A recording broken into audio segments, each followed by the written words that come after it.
हाल ही में हॉलीवुड में एक मूवी आई है जो बड़ी चर्चा में है, द ओडिसी। मत कीजिए, हम इस वीडियो में किसी भी प्रकार का स्पॉइलर आपको नहीं देने वाले ताकि आपके मूवी देखने का मज़ा किरकिरा ना हो। लेकिन द ओडिसी देखने के पहले आपको उसके किरदारों को समझना चाहिए ताकि आप मूवी का अच्छे से लुत्फ़ उठा सको। तो चलिए शुरू करते हैं द ओडिसी के भी पहले की कहानी और समझते हैं इसके किरदारों के बारे में। अपनी आंखें बंद कीजिए और कल्पना कीजिए समुद्र के किनारे बसा एक अभेद्य नगर ट्रॉय, जिसकी ऊंची दीवारें हैं, अपार धन संपत्ति है और ऐसे योद्धा हैं जिनके सामने कोई भी टकराने का साहस नहीं कर सकता। ट्रॉय के राजा और राजकुमारों को अपनी इस ताकत पर बड़ा गुरूर था। एक दिन ट्रॉय का राजकुमार पेरिस स्पार्टा राज्य में जाता है, जहां वो हेलन पर मोहित हो जाता है। हेलन स्पार्टा के राजा मेनेलाउस की पत्नी थी और फिर पेरिस वो करता है जो उसे नहीं करना चाहिए था।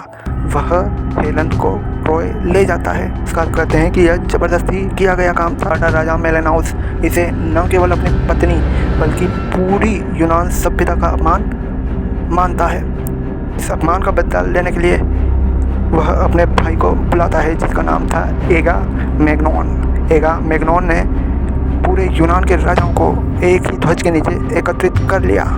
इन योद्धाओं में प्रमुख थे अलिकिस, जो एक वीर योद्धा था, ओडिसियस, जो योद्धा होने के साथ साथ अर्थात शारीरिक बल के साथ साथ जिसमें बुद्धि बल भी था, यानी कि जो बुद्धिमान था, और शक्तिशाली एथेक्स और कई सैकड़ों सैनिक। फिर शुरू हुआ एक ऐसा युद्ध जो 1 महीने नहीं, 2 महीने नहीं, 1 साल नहीं, 2 साल नहीं, बल्कि पूरे 10 साल तक चला। लाखों सैनिक मारे गए, लेकिन 10 साल बाद भी इस युद्ध का कोई निर्णय नहीं निकला। तब ओडिसियस ने एक योजना बनाई। जिसने एक विशाल लकड़ी का घोड़ा बनवाकर ट्रॉय नगर के बीचों बीच रखवा दिया। जब ट्रॉय सैनिकों ने इसे देखा तो उन्हें लगा कि यूनानी सैनिक हार मान गए हैं और चले गए हैं और ट्रॉय विजय के प्रतीक के रूप में यह घोड़ा यहाँ छोड़ गए हैं। ट्रॉय महल के दरवाजे खोले गए और सैनिकों ने उस घोड़े को महल के अंदर ले लिया, जो उनकी सबसे बड़ी भूल साबित हुई, क्योंकि इस घोड़े के अंदर स्पार्टा के वे सैनिक, वे योद्धा छिपकर बैठे थे। और फिर रात के सन्नाटे में इतिहास बदल गया। घोड़े के भीतर बैठे सैनिक बाहर निकले और यूनानी सेना ने पूरे ट्रॉय पर अंतिम हमला कर दिया। वह ट्रॉय जो 10 वर्षों तक युद्ध में अड़िग था, अब रात में बदल गया। जिसका वैभव पूरे विश्व में फैला हुआ था, जिसके पास अपार संपत्ति थी, वह ट्रॉय अब ताश के पत्तों की तरह ढह गया।